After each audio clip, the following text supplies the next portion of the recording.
మేము నీ మీద ఎన్నో ఆశలు పెట్టుకున్నాంరా రాజీవ్. నువ్వెందుకురా అన్నీ మేము కంగారు పడే పనులే చేస్తాం. ఇప్పుడు నిన్ను కళ్ళతో చూసే వరకు నా ప్రాణం ప్రాణంలా లేదు. అమ్మా,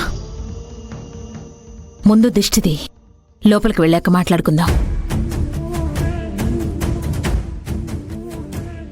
ఇరుగు దిష్టి, పొరుగు దిష్టి, పాపిష్టి కళ్ళ దిష్టి, ఆ బస్తీ జ్యోతి కళ్ళ దిష్టి అంతా పోవాలి.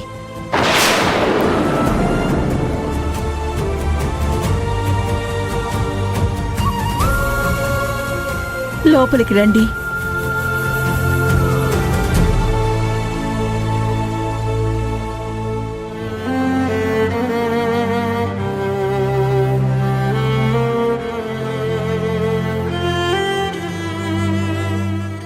కూర్చున్నావేంట్రా? హాస్పిటల్లో అంతా పడుకునే ఉన్నాను కదమ్మా. కొంతసేపు కూర్చున్న తర్వాత రెస్ట్ తీసుకుంటానులే. రెస్ట్ కాదు, వెంటనే వెళ్లాల్సిన ప్రోగ్రాం ఒకటుంది. త్వరగా వెళ్ళి ఫ్రెష్ అప్ అవ్వు. ఎక్కడికమ్మా? శ్రావ్యతో పెళ్లి షాపింగ్కి.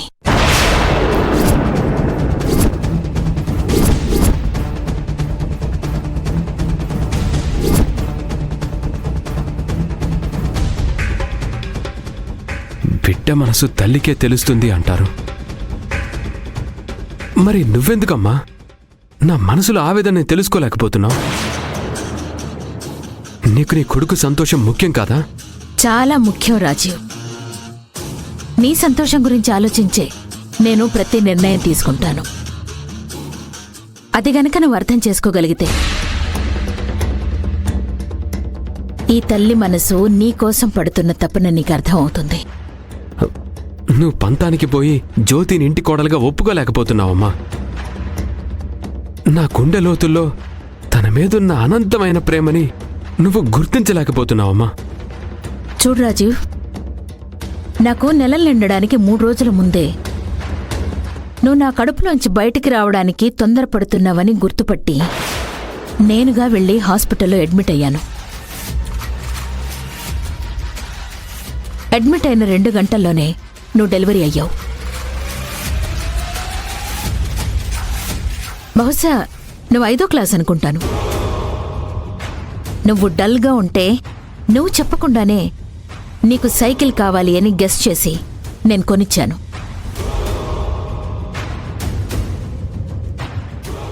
అంతెందుకు, నువ్వు కాలేజీలో ఉన్నప్పుడు నువ్వు గోవా వెళ్ళాలనుకున్న నీ కోరికను నువ్వు అడగకుండానే గుర్తుపట్టి నువ్వు గోవా వెళ్ళడానికి ఏర్పాట్లు చేశాను.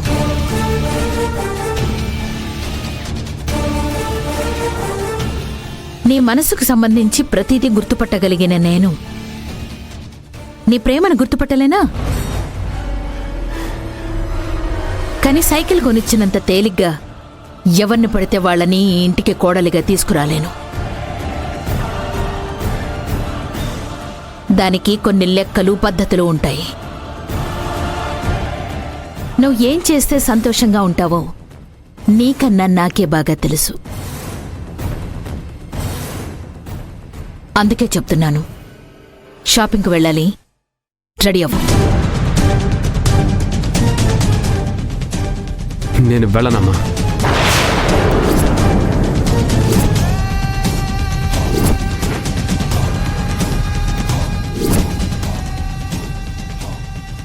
నువ్వు వెళ్ళనంత మాత్రాన షాపింగ్ ఆగదు రాజీ. షాపే ఇంటికొస్తుంది. అలాగే నువ్వు మళ్ళీ జ్యోతి ఇంటికి వెళ్ళావని తెలిస్తే ఆ ఇల్లు నేలమట్టమవుతుంది. ఎందుకొచ్చిందిరా రాజీవ్ ఇదంతా? మీ అమ్మ చెప్పినట్టు విను.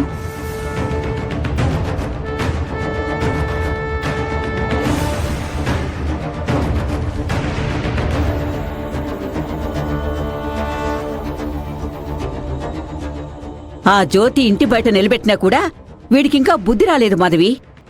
వీడికి ప్రేమ నర నరాల్లో విషంలా ఎక్కిందమ్మా.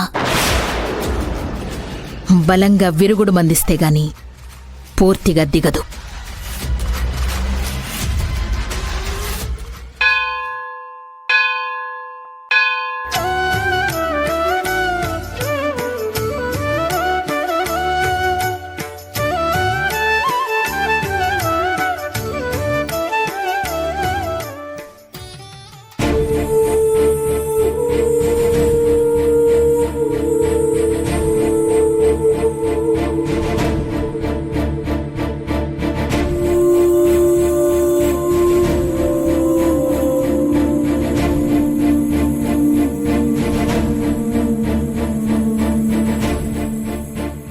మేడం మేడం మేడం మీకోసమే వచ్చాను మేడం. ఏంటండి? మిమ్మల్ని టీవీలో చూశాను మేడం. అదే మీ మీద ఎవరో అటాక్ చేస్తే మిమ్మల్ని ఒక అమ్మాయి కాపాడింది కదా, అదే టీవీలో చూశాను మేడం. అలాగా? మీరెవరు? ఆ గొడవ జరిగిన ప్లేస్ దగ్గర షాప్లో పనిచేస్తాను మేడం.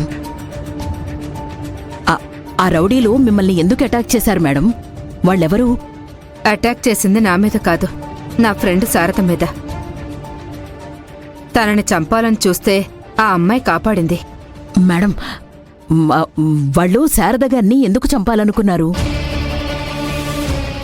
ఆ అమ్మాయి ఎందుకు కాపాడింది? అసలు చంపాలనుకున్నది ఎవరు మేడం? పాపం శారద. బతుకంతా కష్టాలే రాశాడు ఆ దేవుడు. చెయ్యని తప్పుకు శిక్ష అనుభవిస్తుంది. కట్టుకున్నోణ్ణి కన్నపిల్లల్ని దూరం చేసుకుని ఏకాకిలా బ్రతుకుతుంది. సొంత వదినే చంపాలని చూస్తుంటే తప్పించుకు తిరుగుతుంది. అయ్యయ్యో, మీ ఫ్రెండ్ శారద గారికి చాలా పెద్ద కష్టం వచ్చింది. మా పెదనాన్న వాళ్ళు పోలీస్ డిపార్ట్మెంట్లో చేస్తారు మేడం. మీ ఫ్రెండ్ కష్టం మొత్తం చెప్తే ఏదైనా సాయం చేస్తారు. అయితే శారద భర్త శివరాం. ఇప్పుడు అతని పేరు జీకే.